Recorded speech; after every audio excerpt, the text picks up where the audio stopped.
is. The last two cycles of the Shemitah have been the most exactly, uncannily exact. And I believe they have a clip, just a short clip of that.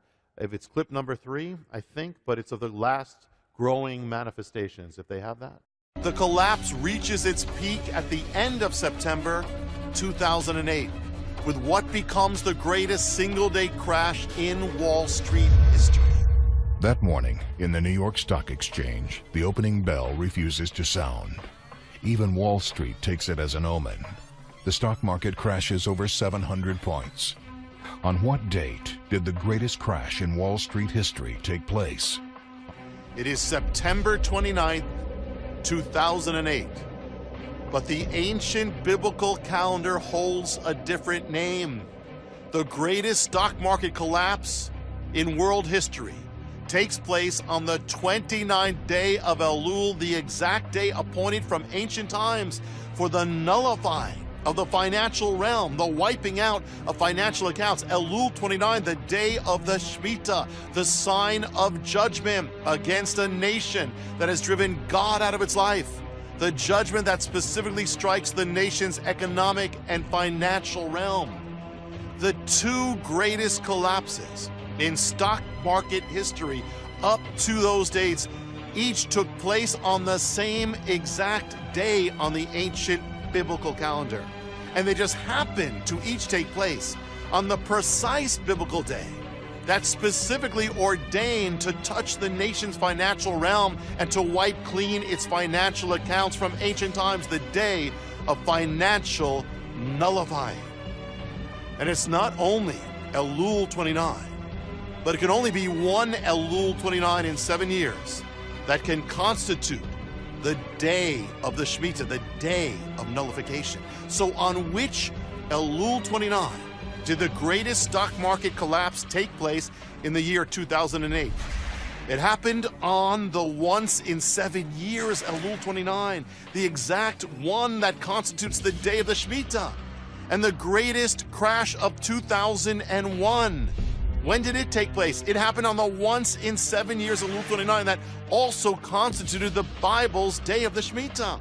So when all across the world, observant Jews are symbolically canceling out their debts to each other, the greatest wiping out of financial accounts in history is taking place on Wall Street and sweeping across the globe.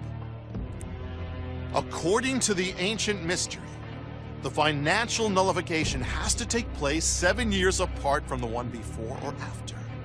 So the two greatest financial nullifications in Wall Street history up to their dates take place 7 years apart. Not only on Elul 29, but 7 years apart. 7 exact biblical years apart, down to the exact season, the exact month, the exact date, the exact hour, the exact minute, the exact second, the exact closing bell. No human hand in the world could have orchestrated such a thing. It required the working together of every financial transaction and interaction in the world.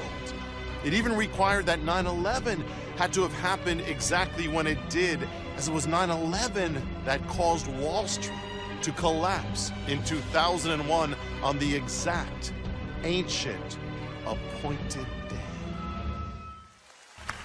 Powerful. Powerful stuff. Yeah, that's from the Mystery of the Shemitah Unlocked. That's from the DVD. Yeah, and so the last two are that. Now we're coming up to the next one. Now the next one's coming up. It's close. Now I have to do my normal thing, and just so everybody. No, we're not saying God has to do it on the date. God doesn't have to do anything. I can come back, and it was a very nice day, and everything was all that.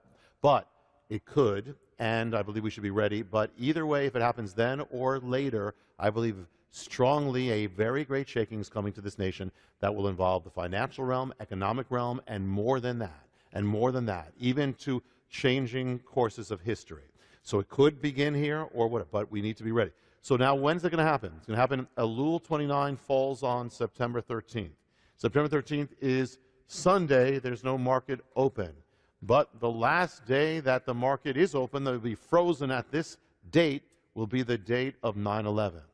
Will be the 14th anniversary, 2 Shemitahs from the day of 9/11. September 11th. That's Friday. Friday, just before Coming up. before you go into Elul 29, will be frozen at 9/11's number. Which actually happened on 9/11. 9/11 happened. The markets stopped, was frozen at 9/11. The 9/11's number that went right into the Elul 29 opening next week, and it crashed from 9/11. Actually, I'm throwing this in. This is just extra, but the number that was frozen for a week from 9/11 was the number. The stock market was at 9605. That's 9, and 6 plus 5 is 11. It came out to 9/11. that was the number, frozen. So it's going to be again 9/11. Now, what's going to happen on that day? Well, one thing we know is going to happen. On the day of wipeout in Elul 29, the sun will be darkened again. It will be the eclipse of the sun happening on the day of wipeout, on the day of nullification, on that time. Now, I want to share something. This isn't that David Wilkerson now. Now, listen to what he said. Okay. This was, I mean, in the vision, he talks about an economic collapse. But this is something I think came out in the 90s, though. But listen to this.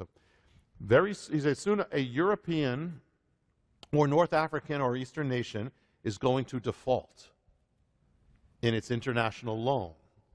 Now, we don't know this is the case, but in the news you've got Greece going on there with this. I'm not saying it's the... People are pulling their money out of the banks in Greece as we speak. Yes, that's right. I mean, they may even get a deal, but we don't know. And then what happens, he says, then what happens within 2 weeks, well, he said Mexico will default. About 2 weeks after the first country goes bankrupt, which money is owed to European banks, German, which is part of this whole thing, Swiss and French banks, but a second country is going to go down, probably Argentina or Brazil. 2 weeks after the first country goes down, Mexico will default. When the banks open the next day at 9 in the morning, $15 billion an hour is going to be withdrawn from our American banks. They're going to be running our banks. The Arabs, all the Latin American countries, they're going to be running our banks. Before the day is over, the USA is going to have to declare a bank holiday. From the time the first country goes down, you'll have 2 weeks to get your money out of the bank. Now, I'm going to give you a word of advice. When the first country goes bankrupt, you get every dime you have. Church, get your money out of the bank because there's going to be a bank holiday and you won't be able to get a dime for 6 months. Now, of course, there's going to be a restoration, but the nation will never be as it was again. Now, I'm not saying it has to be. That's David Wilkerson, but it's just very interesting. They're talking about defaults and things like that. I want to just touch on two things, and one is the Super Shemitah, or the prophetic Jubilee. Now, I don't know if you have time to do it. Yes, we have time. You'll do it? Okay, it won't be Your that much. time is my time. Okay. All right. We have, I believe, clip number 2, which is the mystery of the seventh Shemitah. Let's just talk, because this cycle is starting shortly. It's the first time in 2,000 years that the land is being restored to the Jewish people. The year following the Shemitah was September 1917 to September 1918. The Balfour Declaration takes place in November 1917. Thus, the land is restored to the Jewish people in the year following the Shemitah, corresponding to the Jubilee. It's a prophetic Jubilee, and according to the mystery, the Jewish people now would return home to the land they had lost, to their father's possession, to their ancestral homeland. Everyone shall return to their possession. The mystery of the Jubilee concerns the seventh Shemitah. So what happens if we move forward in time from the Shemitah of 1917, 49 years to come to the seventh Shemitah? What is the seventh Shemitah? It brings us to the Shemitah of September 1965 to September 1966. The year following the Shemitah would begin September 1966 and end September 1967. Did anything significant take place within that year and within those dates? Any event of restoration? The answer is yes. According to Bible prophecy, the Jewish people have to be restored not only to their homeland, but also to their ancient holy city of Jerusalem. In the midst of the Six-Day War, Israeli soldiers enter the Lion's Gate of the biblical city of Jerusalem. Through gunfire, they make their way to the holiest site in Judaism, the Western Wall. There they weep And after 2,000 years, the Jewish people are restored to their ancient capital, Jerusalem. It happens on June 7th, 1967. Within the parameters of the year ending in September 1967, the year following the seventh Shemitah, the Jubilee. The seventh Shemitah had ushered in the second restoration of the land. According to the mystery of the seventh Shemitah, the Jewish people had returned to what they lost 2,000 years before, Jerusalem. They had regained their long-lost possession and returned to their ancestral home. The two great restorations of the land each happened according to the mystery. The Bible ordains that in the year of the Jubilee, the shofar, the ram's horn, is to be sounded. The first thing that happens after the soldiers reached the Temple Mount in 1967 is that the ram's horn is sounded from the Temple Mount, the sound of the Jubilee. The man who sounds it is Rabbi Shlomo Goren. Rabbi Goren was born in the year 1917, the time of the other restoration. When he sounds the shofar, he is 50 years old, the number of the Jubilee. The mystery of the Shemitah lies behind the two great end-time restorations of Israel's lands. Now, the pattern and cycle does not have to continue, but if it did, what would be the seventh Shemitah from the last restoration? The seventh Shemitah begins September 2014, goes to September 2015.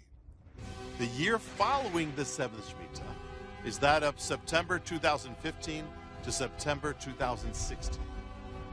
While the cycle doesn't have to continue and nothing significant has to take place, in the last two occurrences, it has meant war in the Middle East, war in the land of Israel, and a war resulting in a prophetic restoration.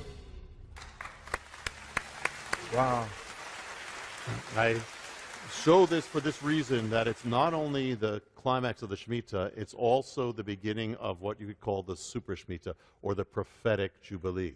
Now, again, we don't put God in a box. It doesn't have to do anything, but what it has meant is war. What it has meant is a change in Israel. This is massive. When you take these two things, 1917 was the land. 1967 was Jerusalem. Now what's next? So if this, we have to be ready in either way. So we got all, talk about convergences. We've got everything we just said, everything, change, and we have a potential change in world history, even prophecy. Doesn't have to, but I would be ready. Wow. So that is from the mystery of the Shemitah unlocked. Let me just share one more quick point, and that is that, and this is from in the teachings, it's the days of the watchman. We are called in this day to be watchmen. Yes. We must be the watchmen. And just some keys to be, I give the keys about how to be a watchman, but the key is this. It doesn't matter who you are, man, woman, child, doesn't matter. We are called to be watchmen. We must stay on the walls. In other words, we must stay on the ramparts. In other words, we cannot get so wrapped up in the world. We cannot get wrapped up in all the details if we're going to hear from God. The watchmen have to look. They have to stay above the city. We have to stay above what's happening. We have to be in God's presence in order to be the watchmen we're supposed to be. We have to be on the watchtower. We have to stay in the presence of God, or we cannot be watchmen. And we have to be looking. The watchmen look into the distance. They don't look at everything around. They look into the distance. They look into what's coming. They are ready to what they are looking that way. The watchmen, they are acting at night. Things get dark. That's their hour. That's their hour. We can't fear the darkness because God called us for the darkness. God called us to be strong. The watchmen, once they see something, they have to sound that shofar. We have to not be silent. We must sound the alarm. One of the first times I came here, I went to Branson Airport, and I'm leaving, I'm thinking, Lord, this is a heavy message. Why do you have me doing this? And I open the Bible. He bombards me, Son of Man. When danger is coming, if the watchman does not sound the alarm, I will hold him accountable. I've called you to do this. We are all watchmen. We must sound the alarm.